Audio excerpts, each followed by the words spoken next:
Good morning, everyone. This is Tabitha for Funky Hand, and I would like to go over a program that I really love. It's called Picasa from Google. It is a great place to organize, edit, and share your folders, essentially. I use it to organize my digistamps, my digital papers. It helps me scroll through multiple folders at one time without extra windows open, and so then I can quickly and easily pick multiple papers from different sets if need be for the project that I'm thinking of. Today I'll be sharing a project that I use the Teas Up backing papers from Funky Hand. It's a great set.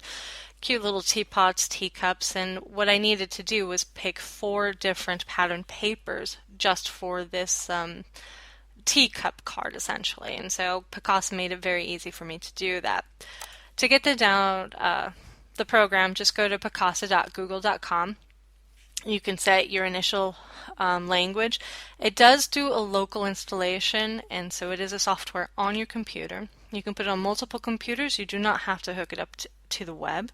You can to use different functions, to share your folder, your images, into your Google Plus photos and whatnot, and even onto Blogger, which that kind of a thing I'm going to go over in a second video that I'll do next month. That'll kind of go over into a little more organizational things and how I actually use it to integrate fully into my Blogger. So for this one, however, we are going to talk about how to actually import things into Picasa. So once you install Picasa, there's going to be a dialog that comes up and says, where do you want to search for your initial images? I always pick the top one, which only searches my documents, my pictures, my desktop. That's because most of my images are on a secondary drive, and then it leaves me with a blank screen from here. And then I can go in and manually pick which folders I want to be scanned. So that's the option. The other one is that for it to scan all the images on your computer. This can be very time consuming and waste a lot of resources because it's searching through every folder, and if you have a thumbnail of like an ebook, it will be in your Picasa now. You can always right click, remove from Picasa to get it out of it, but I think that my desktop is a good place to start. So with this blank screen, we have an add folder to Picasa, which we're going to go ahead and do. We have a folder list on the left side. So like I said, it's only looking at the desktop, my pictures, my documents.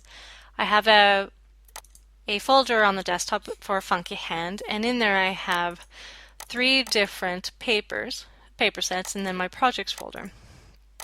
And yours will be a little different. I've been kind of messing around in here, so I need to go in and make sure that it always scans it. That means it always updates these folders. It'll always search in there just to bring into your Picasa. So in the projects, it's really nice because when I have a project uploaded to this folder, it automatically comes into Picasa. It's really, really nice for that kind of a thing. So I press OK, and you'll see this little dialog in the right that lets you know that things are being imported. Always look for that. It automatically goes into a folders. What I want to do is I want to set up a catalog for each thing. So my projects will move to a collection that I will name Funky Hand Projects. And that way, if I don't want to look at my projects but only the papers, I can go ahead and toggle it. And right now it's not that big of a deal, but when you have like 20 folders of papers, which I do, it's nice to be able to toggle things off. The papers are going to go into a collection that we will call Funky Hand Papers. I created it with the I Love You So, but for this next one you do just for Jen, right click, move to collection, and then Funky Hand Papers, select them. We'll do the same with Teas Up. So now I have them in 2 different collections, Funky Hand Projects and the Funky Hand Papers. If I go to the top, I'm going to just scroll through this so you can see. I'm using my scroll button, and I'm starting here in the I Love You So folder. I'm scrolling down. Now I can see all the pictures from the Just for Jen folder as well, and then onto Teas Up. And if I want, onto my projects. So all I have to do is just scroll with my mouse. You can also use the scroll bar on the side. If you want to zoom into your pictures, double click them, brings in a larger one. You can add captions, we can add tags, which we'll talk about later. Lots of different options here. One of the things to scroll through them, you can use your these buttons up top, the right and left, to scroll through it. You can also use your scroll bar, your little scroll mouse, on your mouse, the scroll thing, which is what I do. Kind of goes through it.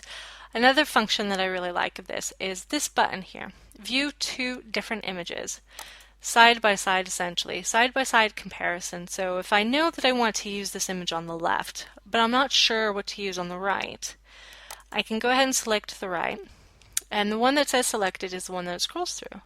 So then I can see within this library which ones are going to look good together. Now, this particular one only works when you're in that particular folder. I can't go to other folders within that dialog. The way to compare side by side from multiple folders is to highlight a paper that you want to use and go down here in the selection box. You'll see it selected. Go ahead and select it in the selection box too and click Hold Selected Items. You'll see a green little pin saying that it's pinned there. And say I want to compare it with this image, and so I will also hold selected, and then we'll compare it with this image as well. So now I have 3 from there. Now let's add 1 from Just Jen. So I have 4 total. I double click any of the images in the selection box, and it brings up a library up here with only those 4 papers. So now I use viewed 2 different papers, and I can see how the papers will stack up against each other from different folders. I use this function all the time. I like to combine sets. I think they go well together, and sometimes I just know there's one paper from one set that would just look fantastic with another one.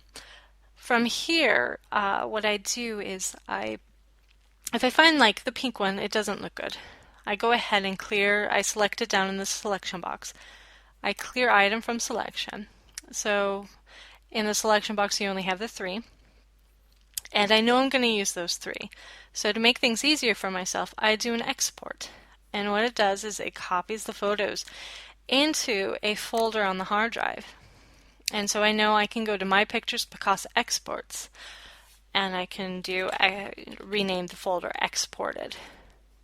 Then I can always go there to grab that particular set of papers. It makes it very easy for the Silhouette Studio. I can just drag it in. One thing to note is you can change the image sizes if you want to. I usually do that later. And then I just press export. It automatically brings it up here. So pops up, and now it's in an export file called temp. So that's one way to use it. That's one of the big things about the Tease Up set.